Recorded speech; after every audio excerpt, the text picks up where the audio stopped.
selalu mensupport pemberitaan aktivitas Unisri ya. Lebih-lebih sekarang ini dalam rangka penerimaan mahasiswa baru di Unisri ya. Sekarang masih dalam gelombang dini ya, di mana gelombang dini ini tentunya banyak hal yang menguntungkan bagi calon mahasiswa baru, terutama tentang pembiayaan ya, banyak diskon begitu untuk sumbangan pengembangan kampus misalnya, dan ada keringanan-keringanan yang lain, dan terutama juga beasiswa dari Universitas Slamet Riyadi ini cukup banyak sebetulnya ya, dari lembaga-lembaga perbankan yang ada dari Bank Indonesia, ada dari BNI 46, kemudian juga beasiswa yang dari Yayasan Perguruan Tinggi Slamet Riyadi terkait dengan bina bakat ya, karena punya prestasi-prestasi di bidang olahraga, seni, ini juga kami beri beasiswa. Kemudian juga calon mahasiswa baru yang punya prestasi secara akademik pun juga kami beri beasiswa. Jadi cukup banyak ya, selain beasiswa yang sifatnya nasional, kuliah itu ya, kartu Indonesia Pintar ya. Untuk kuliah itu juga kami berikan juga, khususnya untuk keluarga yang kurang mampu tetapi prestasinya bagus, itu juga kami beasiswa. Jadi ini diharapkan nanti kemudian prestasi-prestasi mahasiswa kami baik akademik maupun non akademik cukup menonjol ya. Selama ini kita di volleyball, di taekwondo, bulu tangkis misalnya, itu banyak atlet-atlet yang cukup membanggakan kami di tingkat daerah, nasional, bahkan internasional juga. Selain itu juga prestasi-prestasi akademik ya, seperti pada saat ini ya kebetulan ketika saya ada momen buka bersama ini, kemudian ada pengumuman hasil lomba yang merupakan kompetisi internasional. Ini saya hadirkan ini Mbak Jamiah Langgeng Lestari ya, biasa disebut Mbak Tari begitu. Ini juara apa ya, lidah saya itu juga ini di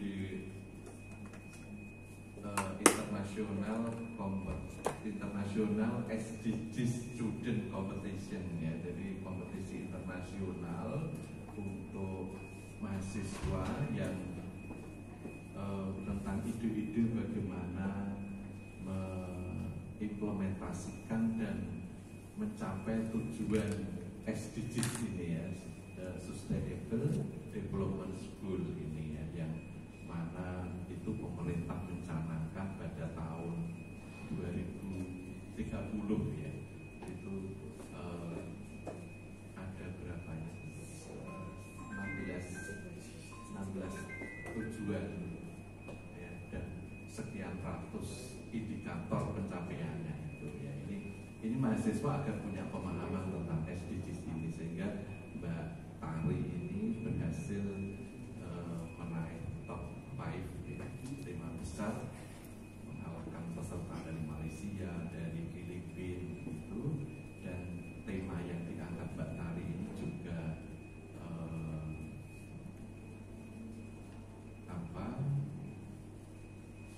terbaik 2 ya, tema yang diambil oleh Mbak Tari ini yang disampaikan Mbak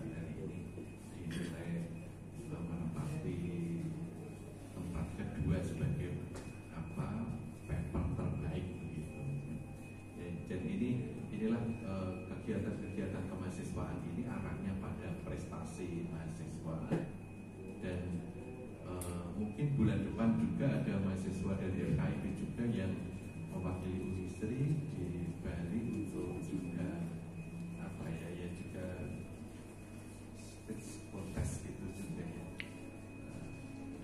Juga masuk finalis tapi diundang juga ya. Jadi ini dalam rangka memang bagaimana prestasi-prestasi kemahasiswaan kita pacu, karena sebetulnya pemerintah itu melalui Kemendikbud itu juga melakukan pemeringkatan terhadap tata kelola kemahasiswaan ya, jadi bukan hanya masalah akademik saja, tetapi masalah kemahasiswaan ini juga diberi pemeringkatan oleh pemerintah. Oleh karena itu mengapa kami selalu berusaha untuk meraih prestasi akademik maupun non akademik di bidang kemahasiswaan itu karena ada pemeringkatan juga, dan ini tentunya juga menjadi daya tarik masyarakat bahwa prestasi-prestasi mahasiswa Unisri cukup menonjol gitu dan dapat dibanggakan begitu.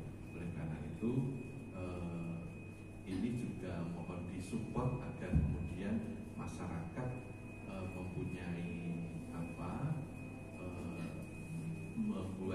menilai citra baik kita sebagai kampus yang betul-betul meng-create mahasiswanya untuk berprestasi.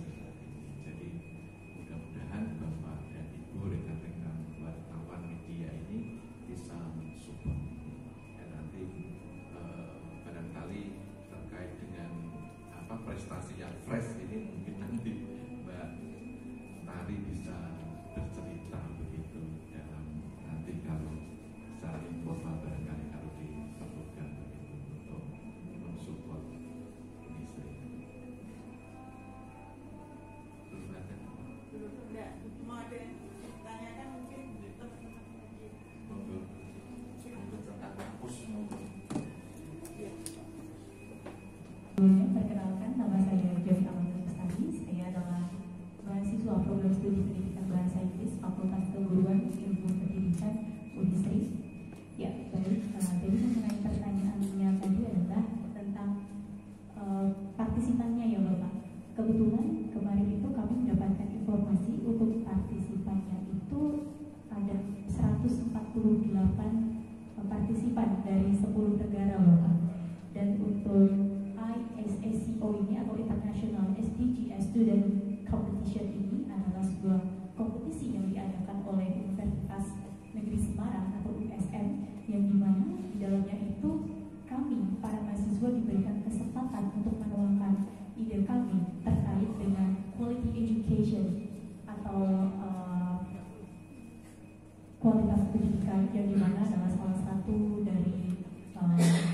aspek dari SDGs ini. Tujuannya adalah untuk mensupport tujuan pembangunan berkelanjutan seperti itu. Dan untuk rewardnya sendiri dari USM untuk top 1 dan top 5 ini ada beberapa Bapak atau disebutkan. Iya. Untuk juara 4 dan 5 kami mendapatkan reward sebanyak $50. Dan untuk juara satunya adalah $150,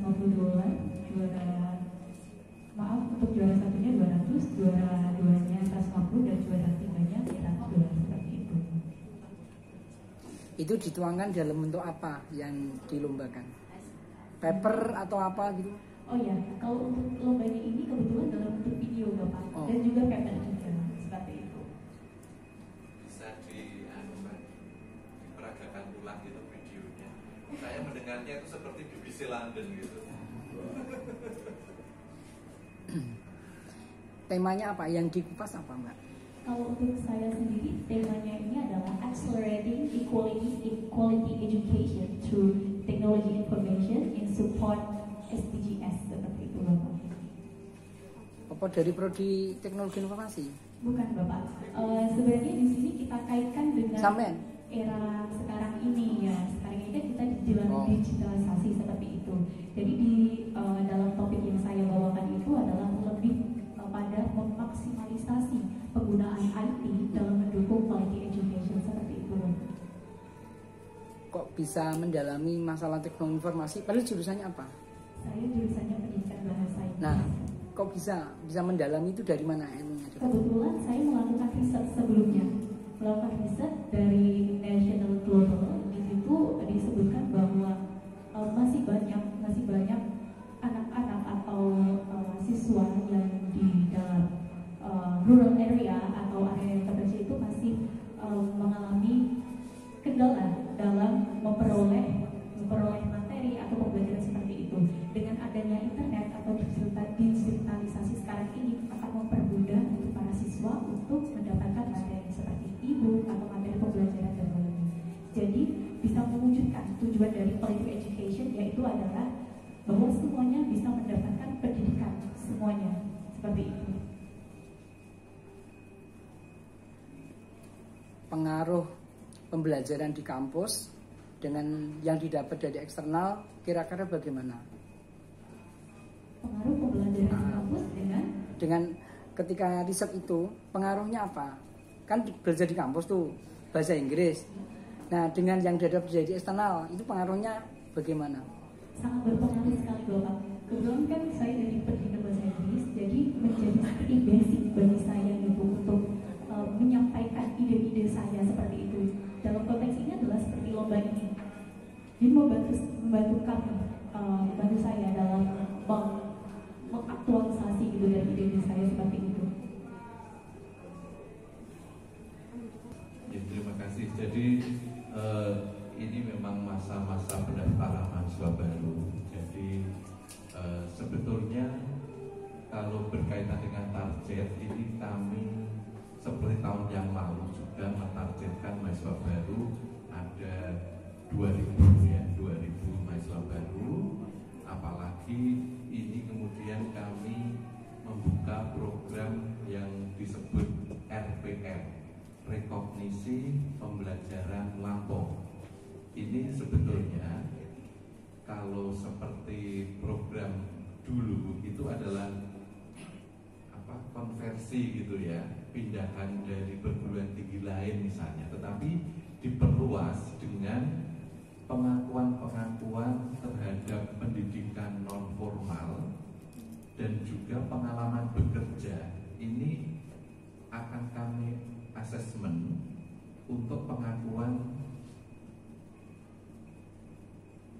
SKS-nya. Jadi misalnya jadi kepala desa, jadi kapolsek misalnya, itu nanti bisa kami akui pembelajaran itu sekian SKS misalnya oleh asesor yang kami tunjuk tentunya. Jadi ini membuka peluang bagi yang berkarir di pemerintahan misalnya, yang belum S1 misalnya, ini sebetulnya punya kesempatan yang cukup terbuka ini. Dan bahkan barangkali dengan mengikuti RPL ini masa studi lebih cepat, dari segi pembiayaan juga tidak mahal begitu ya, terjangkau begitu ya. Jadi ini mudah-mudahan nanti dengan program ini juga akan mendongkrak jumlah mahasiswa baru kita. Memang pada saat ini masih ini ya, mungkin tiap harinya masa-masa ini tidak begitu banyak ya, tetapi tetap ada. Setiap hari kami melayani pendaftaran mahasiswa baru ini ya. Biasanya karena ini juga masih gelombang dini ya, dan gelombang 1 nanti akan dibuka mulai 21 April. Jadi tadi saya sampaikan kalau bisa masuk di gelombang dini ini banyak keuntungan-keuntungan yang didapat oleh mahasiswa baru. Walaupun begitu tentunya di gelombang 1 nanti pun kami juga akan memberikan banyak potongan, dan kemudian juga sekaligus juga merekrut mahasiswa yang punya prestasi-prestasi di bidang olahraga maupun seni. dan juga prestasi akademik ini akan kami usahakan untuk bisa diterima melalui jalur-jalur beasiswa begitu.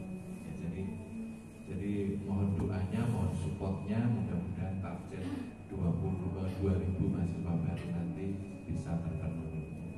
Begitu kira-kira.